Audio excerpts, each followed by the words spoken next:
Regione Lombardia, all'esercito 150.000 mascherine chirurgiche e 10.000 paia di guanti sterili. Il carico dei dispositivi di protezione individuale è stato effettuato nella mattinata di mercoledì 6 maggio presso il magazzino Aureo di Rho dal personale militare.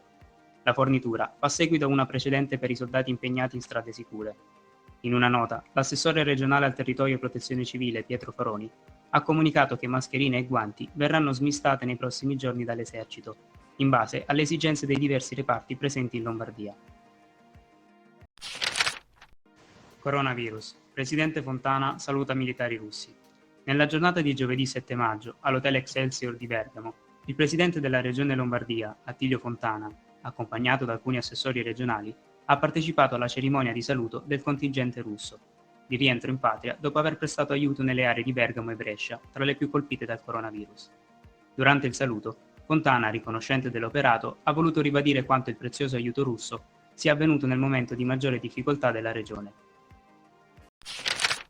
Dall'assessore regionale lombardo all'agricoltura, alimentazione e sistemi verdi, Fabio Rolfi, è partito l'appello di acquistare fiori da vivai lombardi in vista della ricorrenza della festa della mamma di domenica 10 maggio.